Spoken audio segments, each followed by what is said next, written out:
transition énergétique sur le terrain, son axe principal doit être la rénovation. La construction neuve est déjà très performante, elle pourrait l'être différemment. Ceci est un problème dont nous débattons, mais la question fondamentale est celle de la rénovation. Alors là, il n'y a pas de miracle.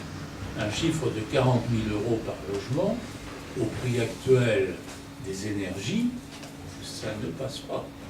C'est tout à fait évident. D'où la nécessité de réfléchir par étapes. Alors il y a une question de fond. Est-ce que si on réussit la transition énergétique, ça ne va pas conduire mécaniquement à des prix des énergies fossiles bas? Peut-être. Peut-être est-on obligé de réfléchir à la conduite de la transition énergétique dans des prix qui, pour une certaine période au moins, seront durablement assez bas. Ce qui veut dire que, très clairement, comme il n'est pas question de rester inactif, ce que l'on cherche à long terme est absolument fondamental. Fondamental, et il se pose deux questions. La volatilité des normes, des règlements, des dispositifs fiscaux, et ça, on commence malheureusement à en avoir fait l'expérience avec des effets d'aubaine, des effets d'accumulation, etc. Enfin, tout un tas de phénomènes pervers. Il y a ensuite une seconde dimension qui est fondamentale. On ne peut pas rejeter toute la responsabilité sur l'État, qui est la professionnalisation de l'artisanat, qui est un facteur essentiel dans cette rénovation. Alors je crois que le problème a été très bien posé. Faire la chasse au margoulin, ça s'imposait, évidemment. Ça ne suffit évidemment pas non plus. Parce qu'on va arriver maintenant, notamment en matière d'économie d'énergie dans le bâtiment, à des technologies franchement innovantes. Les économies d'énergie active, l'intelligence dans le logement, tout ceci va prendre de plus en plus de place et l'on peut, avec un investissement presque immatériel, faire des économies substantielles qu'il va falloir savoir exploiter. Alors voilà ce que ça m'inspire. Le bilan qui a été dressé ici est assez critique, assez mitigé. Il y a des remèdes qui sont proposés.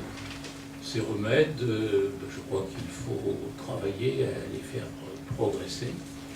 Je crois personnellement, profondément, que ce sont bien les professionnels du bâtiment, y compris bien entendu tous les artisans, professionnels de l'énergie, grandes entreprises et petites entreprises qui peuvent faire progresser les choses. Synertiel aujourd'hui, c'est aussi les adhérents. Alors les 8 métiers principaux de Synertiel à l'origine étaient tout ce qui concerne l'enveloppe, le maçon, le couvreur, le fenêtrier, l'isoleur, tout celui qui intervient au niveau des chauffages. Aujourd'hui, c'est tous les gens qui interviennent dans le confort durable. Voilà, alors pour répondre aux questions d'aujourd'hui, oui, nous sommes des acteurs de la transition énergétique, mais je vais être un peu cassant. Quelle est la transition énergétique aujourd'hui de notre côté? Nous, clairement, nous n'en voyons pas. On en entend parler depuis 8 ans. Je me rappelle que la création de Synertiel était basée sur 500 000 logements à rénover, proposer l'offre globale, 40 000 € par rénovation globale, j'avais des dollars plein les yeux. À ce jour, nous en sommes très loin. Je me rappelle même que certains spécialistes disaient que ça allait ressembler, la rénovation énergétique, au boom de l'Internet, voire de la révolution industrielle. À ce jour, nous allons faire plus 1%, et vous l'avez rappelé tout à l'heure, monsieur Moutot, on va espérer faire 1% d'entretien-rénovation cette année, et clairement sur des chiffres qui n'ont jamais été aussi bas, parce qu'on se claironne un petit peu, c'est comme la courbe du chômage. On se claironne sur des chiffres qui sont tellement mauvais d'année en année, que quand on a un plus, on est heureux. Voilà la réalité d'aujourd'hui. La transition énergétique n'est pas sortie de terre. Aujourd'hui, il faut en être clair, l'énergie n'est pas chère, donc forcément le retour sur investissement, même quand on isole ses combles, c'est très moyen. Donc voilà les vraies problématiques en France, on en parlait, il faut se les dire franchement entre nous, l'énergie n'est pas chère, donc forcément tout retour sur investissement ne sera pas fait pour les économies d'énergie. 2, l'acheteur final, ben, il change parce que voilà, il va gagner en confort durable. Aujourd'hui, ça fait partie de changer ses fenêtres, c'est pas simplement pour faire des économies d'énergie, c'est parce qu'on veut gagner en phonique, parce qu'on veut gagner en sécurité. Et donc ça, il faut bien avoir conscience, c'est que la rénovation énergétique n'existe pas aujourd'hui. Moi là-dessus, je vais être très cassant, on peut tous s'en targuer, il y a plein de gens qui y travaillent, les ministères, tout, et malgré que tous les feux soient au vert. Nous avons un CITE, crédit d'impôt, 30% monolo, qui n'a jamais existé auparavant. Jamais existé auparavant. Donc il y a des côtés très positifs d'aujourd'hui. La TVA à 5,5, nous l'avons obtenu et gardé. Nous avons un taux de crédit, de refinancement extraordinairement bas, qui n'a jamais été vu. Jamais été vu. Nous avons une formation qui est RGE, qui a été un plus pour notre métier. Parce que notre vraie problématique, ça a été les éco-délinquants. 50% des entreprises qui faisaient de l'éco-délinquance n'existent plus aujourd'hui. Je vous prends un exemple concret. Les pompes à chaleur qui ont été installées en région parisienne par les 10 plus gros mastodontes de vente de pompes à chaleur n'existent pas aujourd'hui. Voilà un marché qui s'était créé que sur une espèce de folie du crédit d'impôt, où de toute façon on vendait du crédit d'impôt pratiquement, on ne s'occupe pas d'un retour, sauf qu'aujourd'hui les gens qui ont des pompes à chaleur sont tellement discrédités par le non-fonctionnement des pompes à chaleur, payent plus cher d'électricité parce qu'elles ont été surdimensionnées ou sous-dimensionnées, ce qui est encore pire, qui font qu'ils ont une consommation énergétique pire qu'avant. On en parlait ce matin au petit déjeuner, l'année blanche pour les impôts. Tout le monde en entend parler, hein, le consommateur final qu'on est tous. Moi je travaille aujourd'hui dans les fenêtres, c'est 70% de mon activité, c'est grâce au crédit d'impôt. Donc vous vous doutez bien qu'on a 50 à 60% de commandes jusqu'à la fin de l'année en plus. Tout le monde veut son crédit d'anneau pour 2016. Tout le monde a entendu parler de 2017, cette fameuse année blanche. Je ne sais même pas si elle existera ou pas, mais en attendant, elle est dans les papiers. Donc on sait très bien qu'au mois de mars, janvier-février, je vais aller dans la prolongation des travaux vendus. Et au mois de mars, qu'est-ce que je fais avec mes 3 salariés? Alors je vais vous le dire pourquoi on n'est pas très organisé. Et je l'ai dit en aparté tout à l'heure, 95% des entreprises du bâtiment sont de moins de 10 personnes. Comment voulez-vous être organisé comme une grande structure quand vous êtes à 95% des gens du bâtiment, moins de 10 personnes? Et attendez, 98%, moins de 20 personnes. Et paradoxalement, sur les 5 premiers leaders mondiaux du monde, 4 sont français dans le BTP. C'est bien ça une vraie problématique. On parle souvent du cas allemand.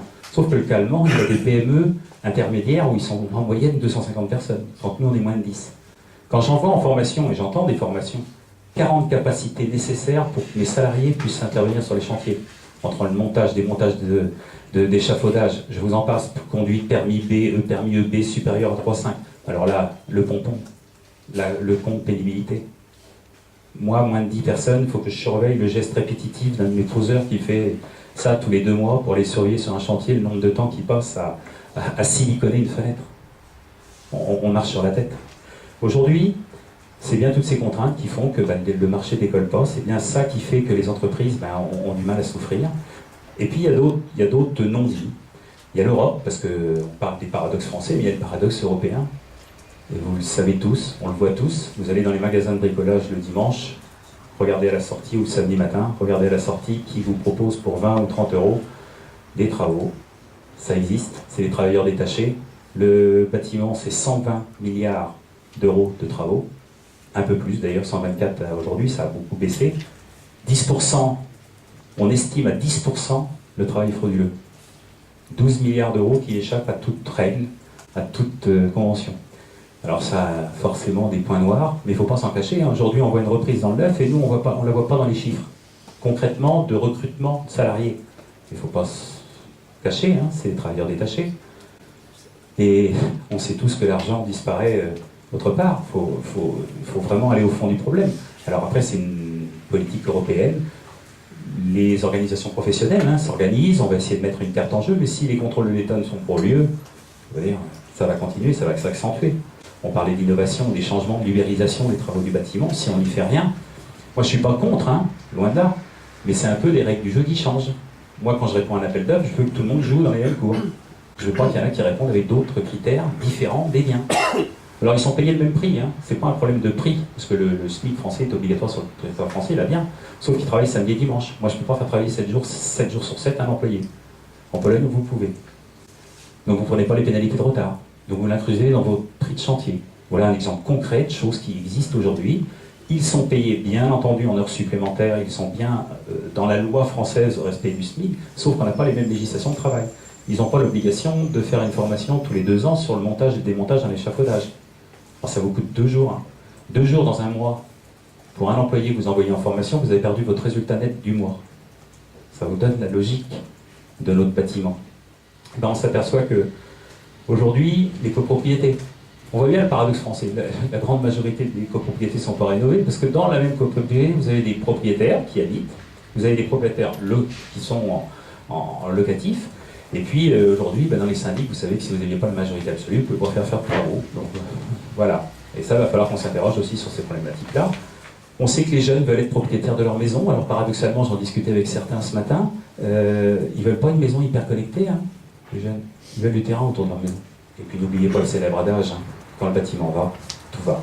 Voilà.